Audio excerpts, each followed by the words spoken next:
Hello guys, welcome back to SHST Tutorials. I am Abhishek Tiwari और आज हम लोग शुरू करने जा रहे हैं पाइथन का इंट्रोडक्शन, जिसमें हम लोग पाइथन के बारे में जानेंगे और उसकी कुछ चीज़ों के बारे में भी जानेंगे। तो साथ ही साथ में मैं आपको यहाँ पे इंस्टॉलेशन और डाउनलोड करना भी सिखाऊंगा। तो आइए शुरू करते हैं और आप लोग यहाँ पर लास्ट तक बने रहिएगा। चलिए शुरू करते हैं।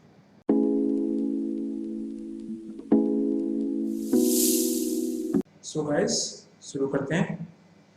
तो आज जो हम लोग पहले पढ़ने जा रहे हैं उसका पहले भी जान लेते हैं कि हम लोग आज क्या करेंगे। तो पहली चीज़ मैं आपको यहाँ बताऊंगा वो आपका थोड़ा सा इंट्रोडक्शन है पाइथन लैंग्वेज का। फिर हर एक चीज़ के कुछ प्लस और कुछ माइनस होते हैं, तो हम लोग वो डिस्कस करेंगे। देन हम लोग यहाँ पर क्लास में सीखने जा रहे हैं वो है आपके पास है फर्स्ट थिंग फर्स्ट। अगर आप पाइथन पे काम करना चाहते हैं तो आपके पास में उसका एक इंटरप्रेटर होना चाहिए। इंटरप्रेटर कह सकते हैं, प्रोग्राम कह सकते हैं कि आपके पास पाइथन प्रोग्राम होना चाहिए। जैसे कि आपके पास बाकी अगर कोई आप सॉफ्टवेयर डाउनलोड करते हैं उसे वर्क करने के लिए, तो पाइथन में वर्क करने के लिए आपके पास सॉफ्टवेयर होना चाहिए। तो वो सॉफ्टवेयर हम लोग यहाँ पे या इंटरप्रेटर उसका डाउनलोड करेंगे। एक तरीके से इस इंटरप्रेटर में आपके पास में जो मिलेगा वो आपके पास में एक इन्वायरमेंट मिलेगा जिसके ऊपर आप यहाँ पर पाइथन प्रोग्राम्स को डेवलप कर सकेंगे।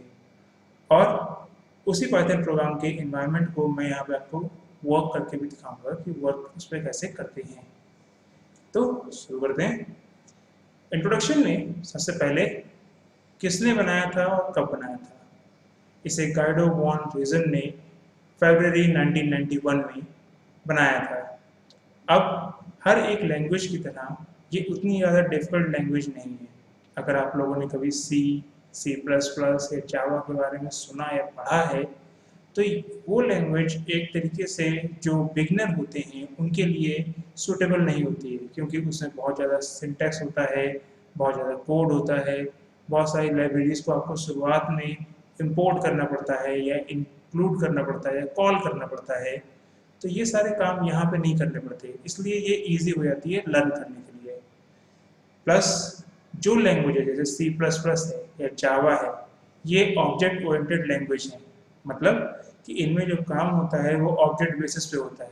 ऑब्जेक्ट बेसिस पे काम करने में सिर्फ इतना सा फायदा रहता है कि आप एक रियलिस्टिक मॉडल को मन में रख के काम कर सकते हैं। मॉडल जिसके अंदर कुछ कैरेक्टरिस्टिक्स हैं और उसके कुछ अपने बिहेवियर हैं। तो वैसा ही काम हम लोग यहाँ पर भी कर सकते हैं, इसलिए ये एक ऑब्जेक्ट ओरिएंटेड प्रोग्रामिंग लैंग्वेज है। यानी अगर आपसे कोई पूछता है कि नेम एनी वन ओप लैंग्वेज, OOP लैंग्वेज, तो आप पाइथन का नाम भी उसमें ले सकते हैं। एंड पाइथन का नाम जब पहली बार कोई सुनता है तो लगता है कि एक स्नेक के ऊपर रखा गया है, लेकिन नहीं। इसका नाम एक BBC कॉमेडी शो के ऊपर रखा गया है जिसका नाम था मॉन्टी पाइथन्स फ्लाइंग सर्कस। ये आपका सिर्फ इंट्रोडक्शन है। आगे बढ़ते हैं। जैसा मैंने कहा था हर एक लैंग्वेज के अपने प्लस और अपने माइनस हैं। प्लस और माइनस आप यहाँ पे रीड आउट कर सकते हैं आराम से, लेकिन मैं आपको यहाँ पॉइंट बाय पॉइंट उसको समझाता हूँ। पहले प्लस। प्लस में फर्स्ट पॉइंट है easy to use object oriented language. Easy to use object oriented language का मतलब वही होता है जो अभी हम लोगों ने आपको अभी मैंने थोड़ी देर पहले बताया था, इजी टू लर्न। लर्न करने में अगर आप कभी भी एक छोटा सा प्रोग्राम चेक करिएगा, how to sum two numbers in C language, in Java and in Python. दो चीज ये आप सर्च कर लीजिएगा कि आप किसी भी दो नंबर्स को सम करना चाहते हैं और उसका प्रोग्राम अगर आपको सी लैंग्वेज में लिखना है, सी प्लस प्लस लैंग्वेज में लिखना है, जावा में लिखना है, और साथ ही साथ में आप चेक कर लीजिएगा कि पाइथन में लिखना है, आपको जो कोड मिलेगा वो आप खुद समझ जाएंगे देखकर कि वो कोड आपके पास में कंपेरेटिवली बहुत ज़्यादा कम है बाकी तीन लैंग्वेजेस के, सी प्लस प्लस जावा के। तो जो पाइथन का कोड जो भी आपको मिलेगा वो आपके पास में बहुत ज़्यादा कम होगा सी प्लस प्लस जावा के कोड के हिसाब से, इसलिए ये ईजी टू यूज़ है। Then expressive language. Expressive language भी इसीलिए कहा जाता है क्योंकि यहाँ पर अगर आप सी प्लस प्लस जावा को ध्यान में रख के काम करेंगे या अगर कभी पढ़ा है तो उनमें एक काम करना होता है कि अगर आपने कभी वहाँ वेरिएबल डिक्लेयर किया है तो आपको बताना पड़ता है कि वेरिएबल क्या है, किस टाइप का है। ये सब कुछ आपको पहले डिक्लेयर करना पड़ता है।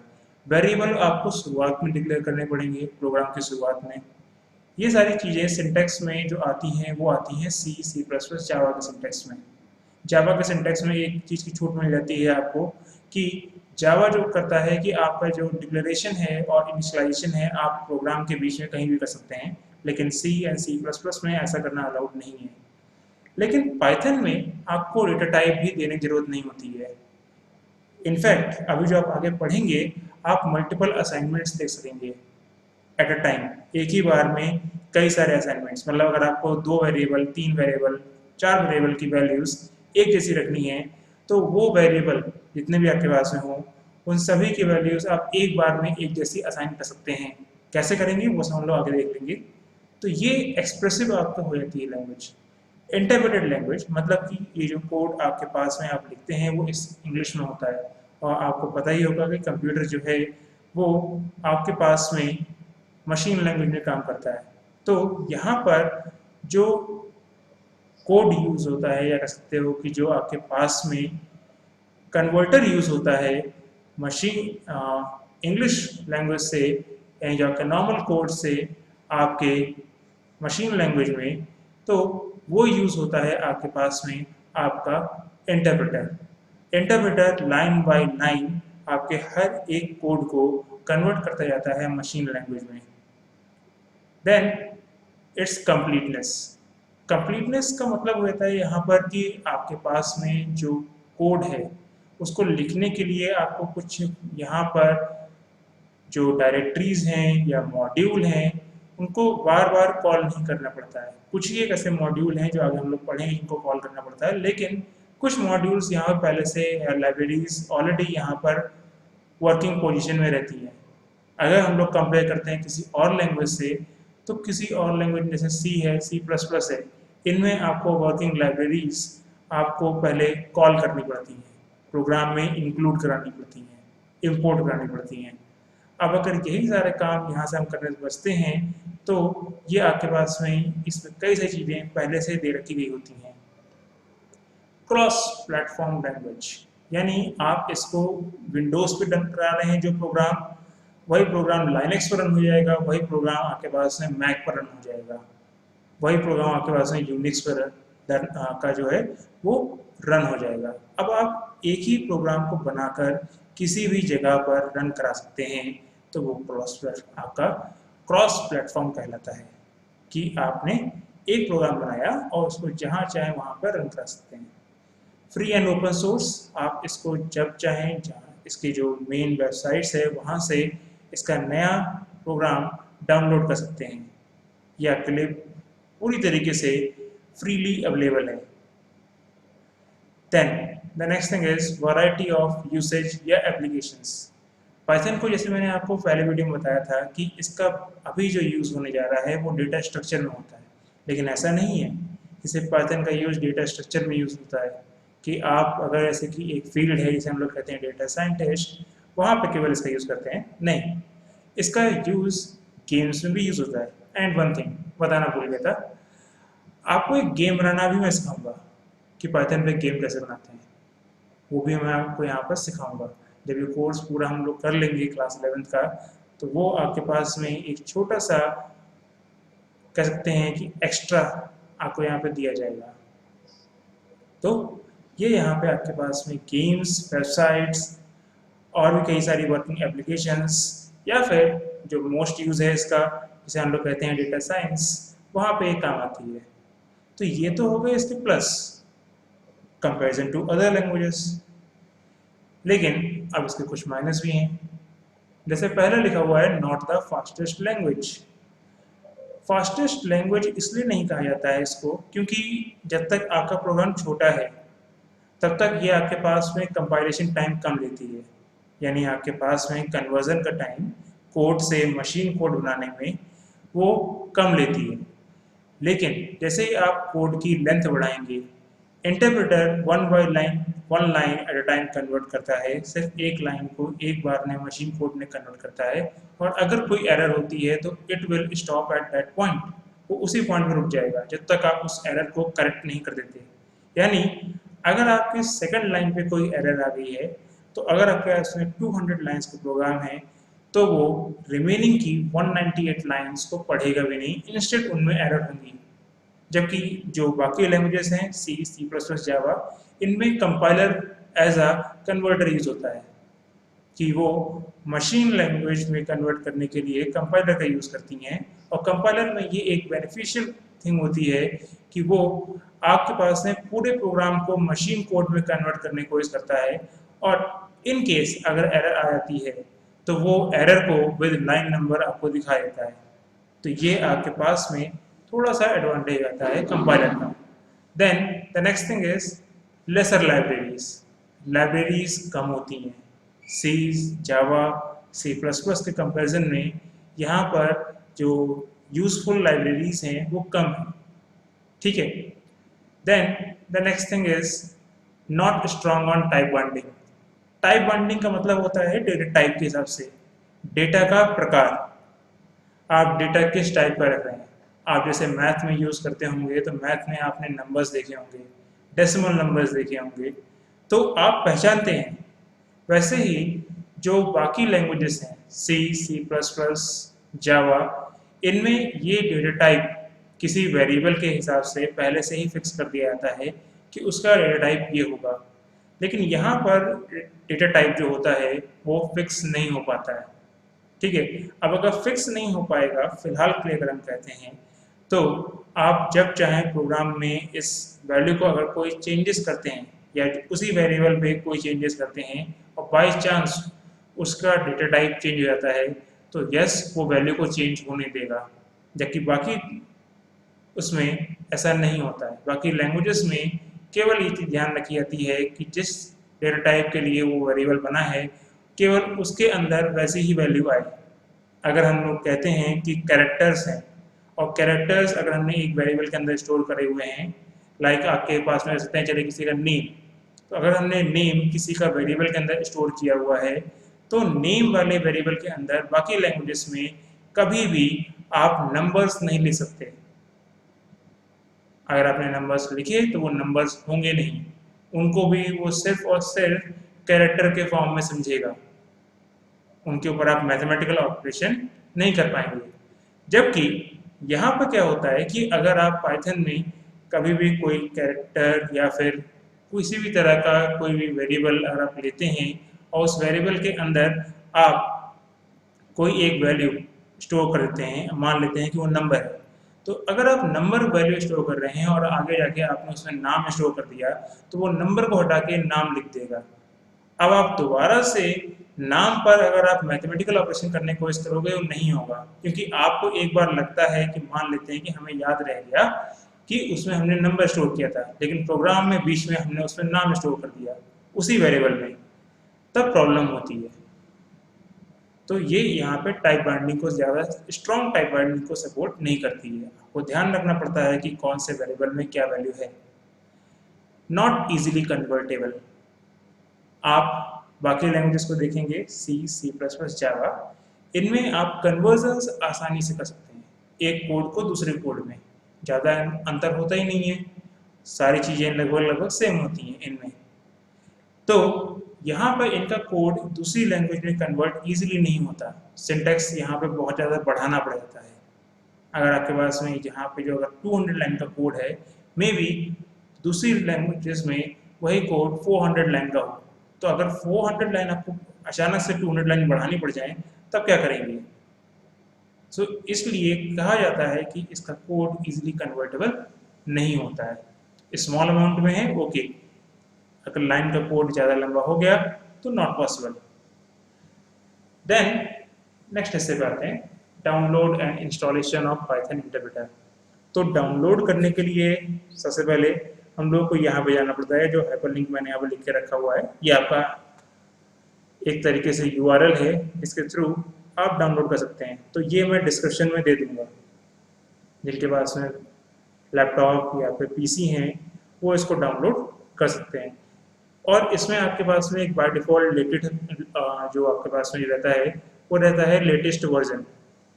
तो लेटेस्ट वर्जन अगर आपके पास में फ़िलहाल सपोर्ट नहीं करता है तो प्रीवियस वर्जन भी हैं इसमें, जैसे कि मैं अभी फ़िलहाल यूज़ कर रहा हूँ 3.8.2 पाइथन का जो इंटरप्रेटर है वो मैं 3.8.2 यूज़ कर रहा हूँ, अभी आपको दिखाऊंगा। लेकिन अभी जो आप देखने जा रहे हैं वो हो सकता है कि मेरे वाले से ज़्यादा आगे का हो। मैं 3.8.2 यूज़ कर रहा हूँ। देखते हैं आगे के लिए। तो स्विचिंग द विंडोज़, और ये रहा, ये आपके लिए पहले से ही ओपन हो रखा है। तो आप देख सकते हैं यहाँ पर ये डाउनलोड दिखा रहा है पाइथन 3.9.5 का। तो ये मेरे वर्जन से बहुत आगे है, क्योंकि उसके फीचर्स भी आगे हो चुके होंगे काफ़ी ज़्यादा। एंड ये आपके पास में 3.8 है, 3.7 है, 3.6 हैं, ऐसा आपके पास में कई सारी चीज़ें हैं, वर्जन्स हैं। और अगर आप चाहें तो इन्हीं प्रीवियस वर्जन से कोई भी एक वर्जन डाउनलोड कर सकते हैं, अगर आपको लगता है कि आपके लिए जो फिलहाल वर्जन है वो अगर सूटेबल नहीं है तो आपके कॉन्फ़िगरेशन के लैपटॉप या फिर आपके पीसी पर। सो यहाँ पे अगर हम चाहें डाउनलोड कर सकते हैं। इंस्टॉलेशन नॉर्मल ऐप्स की तरह होता है, just click on it, double click on it, yes and no का मेन्यू ओपन होगा। चलिए करके दिखा देता हूँ। ये रहा, ये मेरा 3.8.3 पड़ा हुआ है बस अभी तक, मैंने अभी तक इंस्टॉल नहीं किया, मैं 3.8.2 पे काम कर रहा था। बढ़िया काम कर रहा है, इसलिए मुझे इसको इंस्टॉल करने की जरूरत नहीं पड़ी है। तो 3.8.3 को इंस्टॉल करने की कोशिश करते हैं, लेकिन फाइनल इंस्टॉल मैं नहीं करने वाला। तो इसको सिर्फ हम इंस्टॉल करेंगे, पूरी तरीके से फाइनली इंस्टॉल नहीं करूँगा मैं। तो आगे बढ़ाते हैं, जैसे ये ओपन होगा तो जस्ट अ मिनट।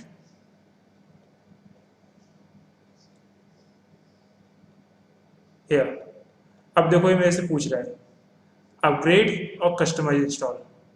अगर मैं इस पे, क्योंकि मेरे पास ऑलरेडी 3.8.2 पड़ा हुआ है, तो अगर मैं अपग्रेड भी करूँगा जस्ट ये मेरे ये वर्जन को अपग्रेड कर देगा, जो मेरे पास वर्जन है उसको सिर्फ अपग्रेड कर देगा, जो चीज़ें उसमें अवेलेबल नहीं है वो अवेल कर देगा। और अगर आपके लिए ओपन होता है तो आप जब ओपन करेंगे तो इंस्टॉल का ऑप्शन आ रहा होगा, तो आपको सिर्फ डाउनलोड करना है और इंस्टॉल कर लेना है। तो फिलहाल मुझे यहाँ पे कुछ नहीं करना है, this I want to cancel it. वापस चलते हैं अपनी पीपीटी पे। या इंस्टॉलेशन के बाद में हम लोग आते हैं आइडल पे। पाइथन का जो आइडल होता है उसमें आपके पास में एक्चुअली में दो मोड अवेलेबल होते हैं। पहला मोड होता है इंटरेक्टिव मोड, जिसे हम लोग कहते हैं शेल मोड, और दूसरा होता है स्क्रिप्ट मोड। स्क्रिप्ट मोड और शेल मोड दोनों ही आपके पास में वर्किंग एरियाज होते हैं जहाँ पे आप वर्कआउट कर सकते हैं। तो ओपन करके दिखाते हैं कैसे ओपन होता है। तो लेस्ट मैं सिर्फ यहाँ पे अपनी स्टार्ट बटन प्रेस करने जा रहा हूँ। तो ये मेरा स्टार्ट मेन्यू है, और ये रहा मेरा आइडल 3.8। सो ये मेरा 3.8 का आइडल है, ये उसकी विंडो आ गई। अब ये जो ओपन हुआ है ये है शेल मोड। इस शेल मोड में आप जो भी लिखेंगे वो केवल लाइन बाय लाइन काम करेगा, चाहे वो पूरा बल्क ऑफ कोड ही क्यों ना हो। तो बल्क ऑफ कोड को पूरा यहाँ पे लिखने में आपको एक तरीके से ईजीनेस फील नहीं होगी। तो अगर बल्क ऑफ कोड लिखना होता है तो हम लोग करते हैं स्क्रिप्ट मोड पे, बाद में दिखाते हैं। फिलहाल के लिए यहाँ पर जैसे अगर मैं मान लेते हैं कि अगर हमने एक लाइन लिखते हैं कि सिर्फ प्रिंट लिखते हैं, सो प्रिंट एंड यहाँ पे लिखते हैं हेलो, ओके, एंड लिखा वर्ल्ड, दैट्स इट, और it will print the hello world. तो ये हेलो वर्ल्ड आपका प्रिंट हो गया। अब जब आपके पास में हेलो वर्ल्ड आपका प्रिंट हो चुका है तो ये एक लाइन है। अगर आप फिर से लिखना चाहते हैं तो print now with the H is capital and word is also capital, इस तरीके से जब एंटर लिखेंगे तो केवल एक लाइन एक बार में प्रिंट हो रही है। अगर मैं यहाँ पर 3+9 लिख रहा हूँ तो ये 12 एक बार में लिखाएगा। ठीक है, अब ये आपके पास में शेल मोड है, इंटरेक्टिव है, इजी है, आसान पड़ता है यूज़ करने में। लेकिन अगर आपको पूरा कोड या पूरा प्रोग्राम लिखना है तो ये आपके लिए बेटर नहीं है। उसके लिए हम लोग यहाँ पे जाते हैं फाइल ऑप्शन पे, पहला यहीं पे सबसे पहले दिख रहा होता है फाइल। इस पर क्लिक करेंगे तो ऑप्शन आता है न्यू फाइल का। न्यू फाइल पे क्लिक करोगे तो आपके पास में यहाँ पर ये शेल ओपन हो जाता है। अब ये जो आपके शेल है ये हमारे पास में पूरी तरह से सेव कर सकता है कुछ भी कोड को। तो अगर मैं यहाँ पे कुछ लाइनें लिखने जा रहा हूँ like print hello world and print I am Abhishek Tiwari.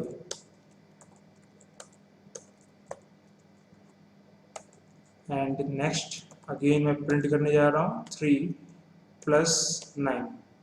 अब एक्चुअली में ये पूरा एक बंच ऑफ कोड मानता है। ये जो बंच ऑफ कोड है ये 3 लाइंस का है। अब जब इसको आप रन कराने की कोशिश करेंगे तो रन ऑप्शन यहाँ पे आता है सेंटर में। जब आप इसको क्लिक करेंगे तो आप इसकी अल्टरनेटिव शॉर्टकट की जो कि F5 है उसका भी यूज़ कर सकते हैं। तो रन मॉडल पे क्लिक करना होता है। रन मॉडल पे जैसे आप क्लिक करेंगे तो ऑप्शन आता है okay. If you press okay it will ask for saving the document. आपको पहले से सेव करना पड़ेगा। तो मैं इसको नाम देता हूँ फिलहाल के लिए ABHI, that's it and save it। अब ये देखो आपके पास में 3 लाइन ऑफ कोड इकट्ठे दिखा दिए होंगे इसमें। तो ये आपके पास में 2 मोड हो गए। अभी जो आपके सामने ओपन है ये है आपके पास में आपका शेल मोड, और जो अब ओपन हो रहा है ये है आपके पास में आपका स्क्रिप्ट मोड। हम लोग यहाँ पर ये जो है ये डायरेक्टली पाइथन से यहाँ पर डायरेक्टली यूज़ कर सकते हैं। यानी ये पाइथन की वेबसाइट है उस वहाँ से ये जो आइडल है इसको डाउनलोड कर सकते हैं। ठीक है। अब ये जो आपके पास में इन्वायरमेंट इसने दिखाया है वो आप इन्वायरमेंट आप देख चुके हैं। उसके अलावा भी आपके पास में एरियाज होते हैं, या कह सकते हैं कि जो IDE है, ठीक है, इंटीग्रेटेड डेवलपमेंट इन्वायरमेंट, वो अवेलेबल रहते हैं। तो वो इन्वायरमेंट जब हम लोग आगे प्रैक्टिस करेंगे तो वहाँ पे हम लोग इसको डिस्कस करेंगे। सो वापस चलते हैं। तो हम लोगों ने अपने दोनों मोड्स देख लिए। इफ़ अगर किसी को कोई डाउट हो तो वो कमेंट वाले हिस्से में जाके मेंशन कर सकता है। सो आज के लिए यहीं पे इसको एंड करते हैं। Thank you all. अगर समझ में आया है आप सभी को ये जो वीडियो है तो please like it, subscribe to my channel and share to the ones who are need to learn the Python, जिनको अभी पूरा 1 महीना यूज़ करना है जून का, वो यहीं पर मेरे साथ में और आपके साथ में पढ़ सकते हैं। So once again thank you.